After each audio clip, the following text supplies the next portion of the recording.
मेरे सज्जणों, बेलियो ते बजुर्गो, GS studio वालों शायर नज़ीर सुल्तानी दा सलाम ते GS स्टूडियो पेश करदा है दास्तान छल्ला।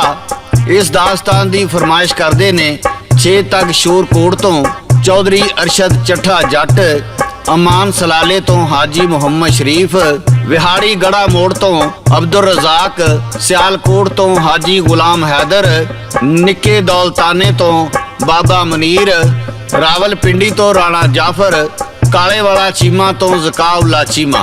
ते मेरे दोस्तों, तुसां छल्ले दे बहुत सारे गीत ते सुने होणगे। सब तो बहुता गाया छल्ला शौकत अली दा मशहूर होया। छल्ला गुरदास मान ने भी गाया। लोकी समझदे रहे ये किसे हाथ च पाउण वाले छल्ले दा जिक्र करदे ने, पर सच ये नहीं। छल्ले दी कहानी एक सच्ची कहानी है। अज असीं तुहानू दसने आ भाई छल्ला कौन सी ते इहदे ते इन्ने गौण क्यों बने। हजे पाकिस्तान नहीं सी बनिया। दरियाए सतलुज दे नेड़े एक पिंड हरी के पतन है, जिहदे विच एक मलाह रहिंदा सी जिहदा नां जलालदीन उर्फ जल्ला सी। वो हर दिन दरिया ते जांदा ते बेड़ी राहीं लोकां नू दरिया पार कराउंदा।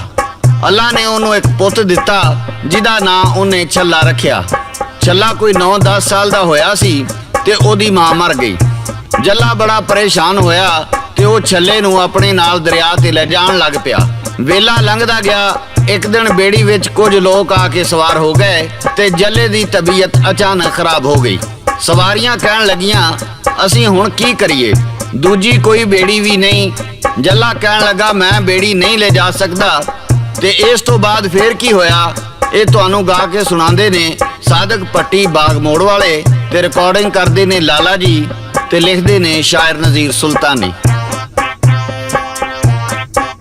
छल्ला पिंड हर जक्के दे रहन वाला, ओ मोला ते बेड़ी चलाम दासी। बड़ा खुश रहिंदा विच सादगी दे, ओते गीत खुशी दे गाम दासी। होई शादी ते रब ने पुत दिता, जिदा रखिया जल्ले ने ना छल्ला। मरी मां छल्ले दी जिस वेले, छल्ला रह गया सी घर कल्ला। जल्ला रहन लगा परेशान यारो, शान यारो परेशान यारो। घर छल्ले नू छड्ड के किवें जावां। प्यो घर कमाई आमदे ने, सांभ बच्चियां दी घर करन मावा। ओ नाल छल्ले नू लजामदा सी, ओनू बाप पतन ते आप पार जांदा। घर प्यो पुत्र दोवें आमदे सी, जदों जल्ला जी थक के हार जांदा। एक रोज जदों बेड़ी पूर भरिया हाय पूर भरिया। जल्ला होया बीमार लाचार यारो। कहने लगे लोकी हुण की करिए, असी जाइए किवें हुण पार यारो। कहंदे छल्ले नू साडे तू नाल भेज, कर पार परत के आ जासी।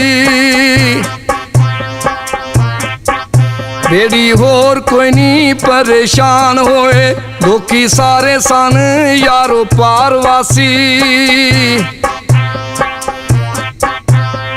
सवारियां जल्ले नू कहन लगियां सानू कवेला हुंदा पिया है ते होर बेड़ी कोई नहीं, तू अपने पुत्र छल्ले नू साडे नाल घल दे। जल्ला इस गल ते राजी नहीं सी। सवारियां दे इसरार करन ते जल्ला राजी हो गया ते छल्ला बेड़ी दा पूर लैके चला गया। उधरों तूफान हनेरी ते दरिया दियां बेरहम छल्ला ने घेरा पा लिया। जल्ला सतलुज दे कंढे बैठा अपने पुत्र छल्ले नू उड़ीकदा रहा, पर छल्ला ना आया। जल्ला पुत्र दे गम विच सारा दिन दरिया दे कंढे बह के छल्ले नू उड़ीकदा रहिंदा, पर ओदियां सारियां उम्मीदां ते पानी फिर गया।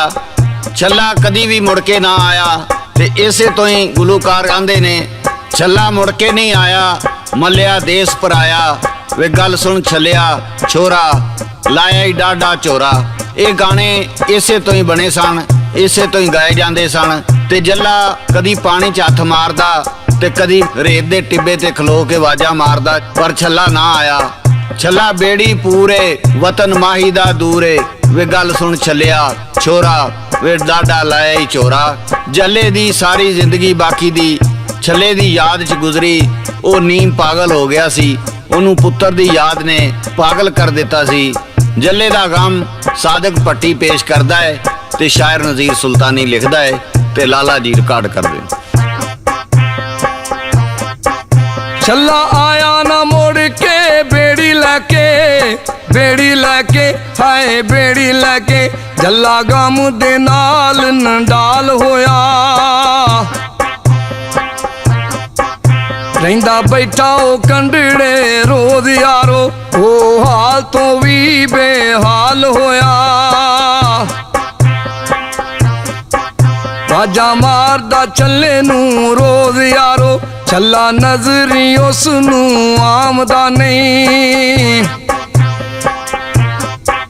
ਬਸ ਚੁੱਪ ਰਹਿੰਦਾ ਉਹ ਗਮ ਅੰਦਰ, ਦੁੱਖ ਦਿਲ ਦਾ ਕਿਸੇ ਨੂੰ ਸੁਣਾਮਦਾ ਨਹੀਂ।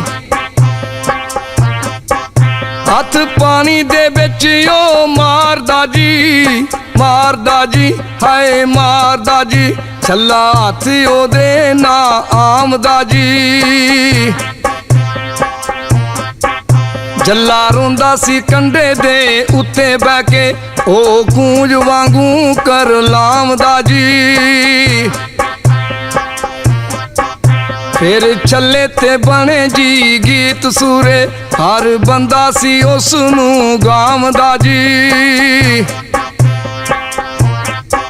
ਫਿਰ ਦੋਵਾਂ ਦੇਸਾਂ ਦੀ ਵੰਡ ਹੋਈ, ਜੱਲਾ ਵਿੱਚ ਗੁਜਰਾਤ ਦੇ ਆਮਦਾ ਜੀ।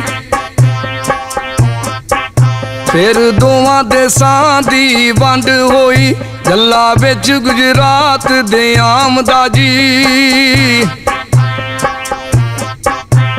ਮੇਰੇ ਸੱਜਣੋ, ਇੰਜ ਜੱਲੇ ਦੀ ਝੱਲਿਆਂ ਵਾਂਗ ਉਮਰ ਲੰਘੀ ਤੇ ਜਦੋਂ ਪਾਕਿਸਤਾਨ ਬਣਿਆ ਤੇ ਜੱਲਾ ਪਾਕਿਸਤਾਨ ਦੇ ਸ਼ਹਿਰ ਗੁਜਰਾਤ ਵਿੱਚ ਆ ਗਿਆ ਤੇ ਬਾਕੀ ਦੀ ਜ਼ਿੰਦਗੀ ਉਹਨੇ ਉੱਥੇ ਹੀ ਗੁਜ਼ਾਰੀ। ਉਹ ਮਰਦੇ ਦਮ ਤੱਕ ਛੱਲਾ ਛੱਲਾ ਕੂਕਦਾ ਰਿਹਾ। ਪੁੱਤਰ ਦੀ ਜੁਦਾਈ ਉਹਨੂੰ ਮੌਤ ਦੇ ਮੂੰਹ ਤੱਕ ਲੈ ਗਈ ਤੇ ਉਹ ਇੱਥੇ ਹੀ ਆਪਣੇ ਖਾਲਕੇ ਹਕੀਕੀ ਨੂੰ ਜਾ ਮਿਲਿਆ। ਉਹਦੀ ਕਬਰ ਵੀ ਗੁਜਰਾਤ ਦੇ ਵਿੱਚ। ਇਹ ਸੀ ਛੱਲੇ ਦੀ ਕਹਾਣੀ। ਮੇਰੇ ਦੋਸਤੋ, ਸੱਜਣੋ, ਮਿੱਤਰੋ ਤੇ ਬੇਲੀਓ, ਤੁਹਾਨੂੰ ਕਿਵੇਂ ਦੀ ਲੱਗੀ ਆਪਣੇ ਕਮੈਂਟਸ ਵਿੱਚ ਜ਼ਰੂਰ ਦੱਸਣਾ। ਤੇ ਇਹਦੇ ਨਾਲ ਹੀ GS ਸਟੂਡੀਓ ਵੱਲੋਂ ਸ਼ਾਇਰ ਨਜ਼ੀਰ ਸੁਲਤਾਨੀ, ਲਾਲਾ ਜੀ ਤੇ ਸਾਦਕ ਭੱਟੀ ਨੂੰ ਇਜਾਜ਼ਤ ਦਿਓ। ਅਸੀਂ ਫੇਰ ਕਿਸੇ ਨਵੀਂ ਦਾਸਤਾਨ ਨਾਲ ਦੁਬਾਰਾ ਹਾਜ਼ਰ ਹੋਵਾਂਗੇ। ਉਦੋਂ ਤੱਕ ਅੱਲਾ ਬੇਲੀ, ਅੱਲਾ ਬੇਲੀ, ਅੱਲਾ ਬੇਲੀ।